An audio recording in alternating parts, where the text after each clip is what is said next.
Hello everyone. Today I'm going to be taking a look at this case, Barlow, in the Burnt Ultraviolet Bone Corncob Jig. And this is also known as the Peanut Butter and Jelly series. It was a Smoky Mountain Knife Works exclusive. And as you can see, there's not a whole bunch of burnt on this one, not a whole bunch of peanut butter on this. And you can see a little bit there and a little bit there. We'll get into that as we later on in the video. But first I wanted to say thank you to Stan's Collector's Universe for sending me some of his channel stickers. If you can, go check out Stan's channel. He has a lot of great knife content over there. He also does videos on comic books and some other things that he collects. So yeah, please go subscribe to Stan's Collector's Universe. And also wanted to thank Splitting Slices for sending me some stickers and this magnet as well. Yeah, he also has some great knife content over there and some other types of videos. So yeah, go check out his channel as well, and please give him a subscribe if you can. And with all that said, let's get into the video.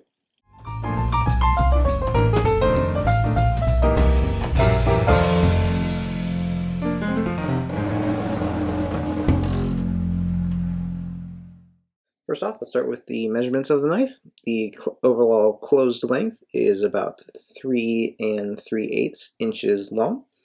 The length of the main blade here, which is a clip point, is about 2 3/8 inches long. The cutting edge right here is about 2 inches in length. And then the pen blade, which has a nail nick over on the other side here. The overall length of this blade is about 1 5/8, or excuse me, no, is about 1 7/8 inches in length, and then the overall cutting length is 1 5/8 inches long. Sadly, these Peanut Butter and Jelly series case knives are no longer available on Smoky Mountain Knife Works website. For this knife right here, I paid $74.99 US for it, plus whatever the tax was on it. And right now, if you look on eBay for any Peanut Butter and Jelly case knives, they are going for around the $100 to $200. People are listing them for around that price, and also the bids are going up to that price as well. Let's take a look at the tang stamp here.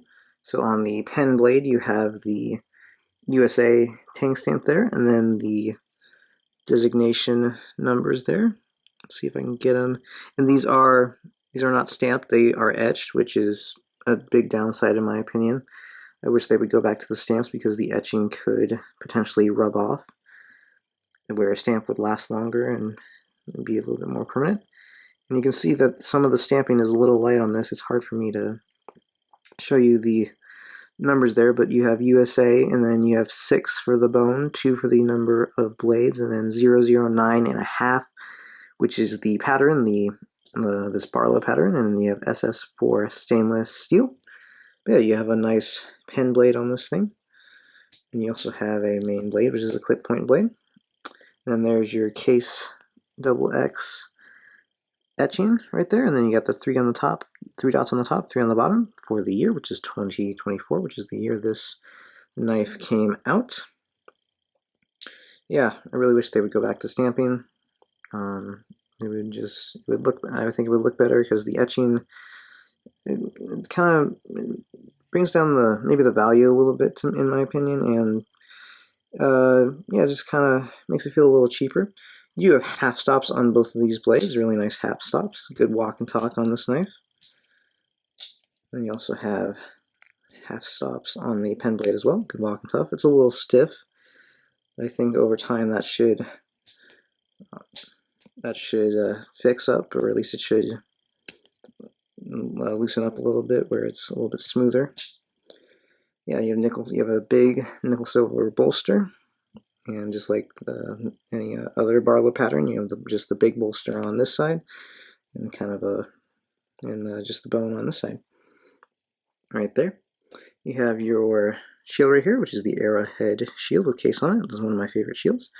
You have the pins, and everything is really nice and flush. You can feel the pins because they are kind of down, but that one's maybe a little proud, but that's a nitpick on my end. But yeah, overall, really nice